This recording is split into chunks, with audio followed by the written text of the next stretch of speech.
आए और मंच के माध्यम से अपनी बातों को रखें। हमारे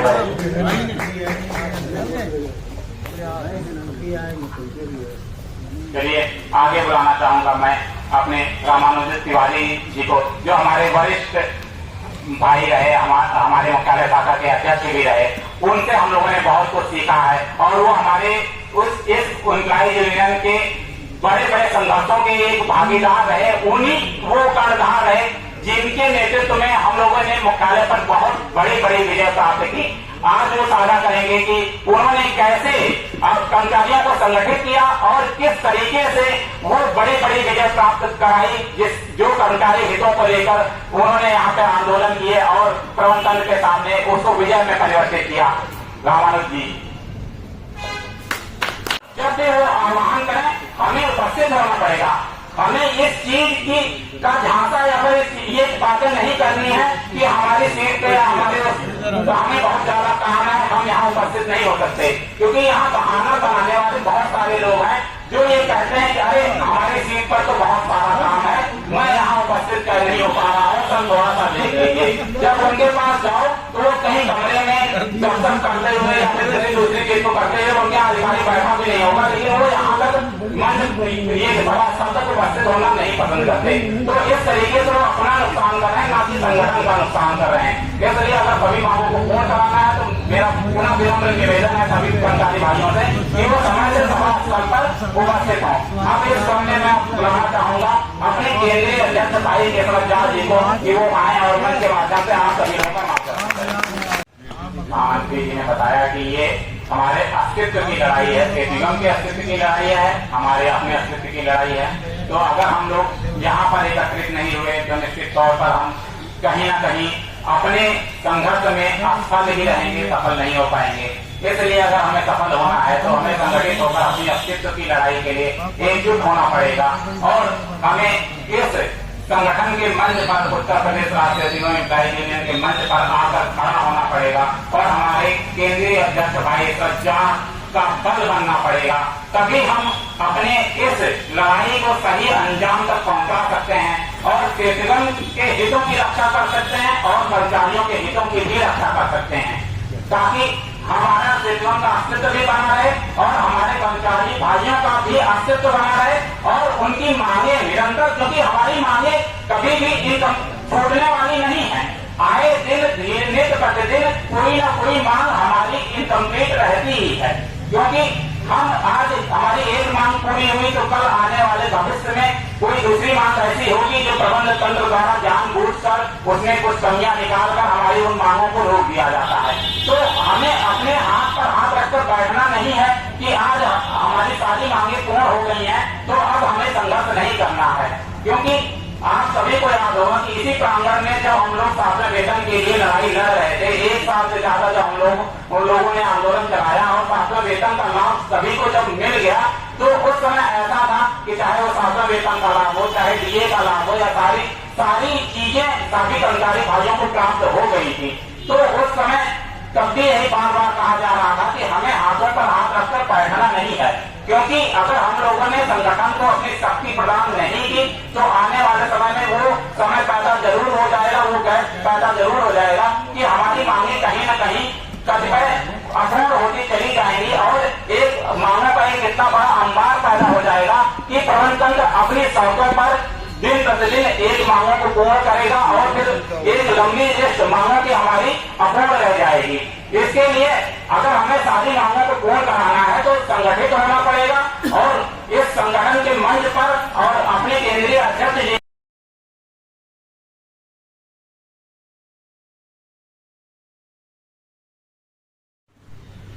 बड़ा ही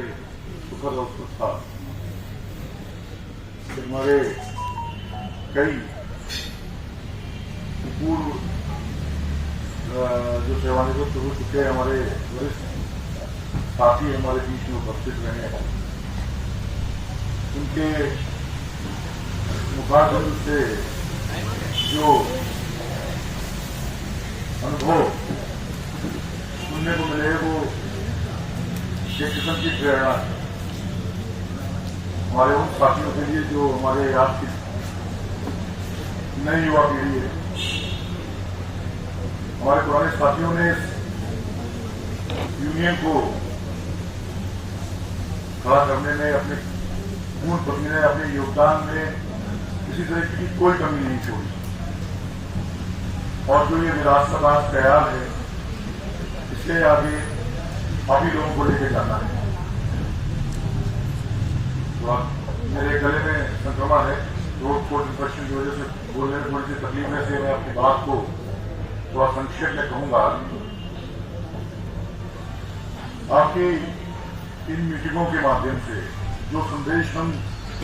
अपने प्रबंध तंत्र को देना चाहते हैं, वो संदेश उन तक पहुंच रहा है, ये मैं लगातार आपको बताता चला रहा हूं। लेकिन चेतुनिगम का प्रबंधन अपनी हतोद्यमता के कारण इस विषय को बहुत गंभीरता से नहीं दे रहा। पिछली मीटिंग में दी गई चेतावनी के उपरांत उसी समय, जैसा कि आप सभी ने देखा, प्रबंध निदेशक महोदय ने हम लोगों को कॉल किया और उन्होंने अपनी समस्याओं के विषय में अभी फ्राइडे को एक पत्र भेजा है यूनियन को, जिसमें उन्होंने मांगों के संबंध में अपना एजेंडा प्रस्तुत करने के लिए यूनियन को यूनियन से अनुरोध किया है। एजेंडा हमारा तैयार है, संभवतः से कल तक में चला जाएगा उनके पास। तो उम्मीद है कि इसी हफ्ते हमारे प्रबंध निदेशक महोदय से विधिवत बैठक होगी। जो संक्षेप में उसमें बात हुई है प्रबंध निदेशक महोदय से, मुझे उनकी उस जो भी बातचीत का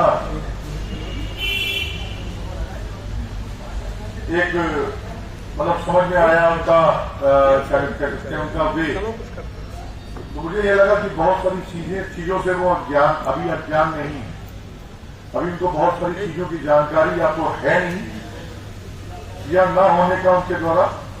प्रदर्शन किया जा रहा है। तो इस मीटिंग के बाद जो भी संभावित मीटिंग हम लोग की बैठक होने वाली है, मीटिंग में उनको सारी वस्तु स्थिति से अवगत कराते हुए हमारे कर्मचारी भाइयों की जो आशंका है किसी पद्धति के संबंध में, उस आशंकाओं को रखा जाएगा और रखने के साथ ही उसके निवारण के लिए जो सही मार्ग होगा वो निकालने का प्रयास किया जाएगा। मेरा आप लोगों से ये अनुरोध है, ये कार्यक्रम चल रहा है, इस कार्यक्रम को आप जितना बल प्रदान करेंगे, जितनी ऊर्जा देंगे, जितना आप इसमें अपना सहयोग प्रदान करेंगे, उतना ही ज्यादा इस आंदोलन को सही मार्ग पर पहुंचाने में, सही मंजिल पर पहुंचाने में हमें मदद मिलेगी।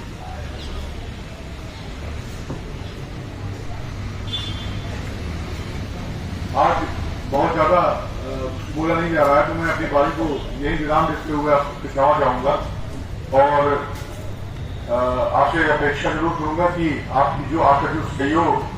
या जो संख्या बल का समर्थन हमें आ रहा है वो मिलता रहेगा। और जिन साथियों का किसी कारणवश निकलना नहीं हो पाता है मुख्यालय प्रांगण में, मेरी बिल्डिंग से बाहर नहीं निकल पाते हैं, उनसे मेरा ये पुनः अनुरोध है कि यदि आप अपने ही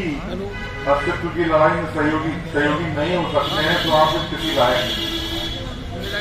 यहाँ पे किसी व्यक्तिगत मांग की बात नहीं हो रही है, यहाँ केवल अस्तित्व के बचाने की मांग हो रही है, चाहे वो चेतुनिगम का अस्तित्व हो या वो आपका अपना स्वयं का अस्तित्व। धन्यवाद।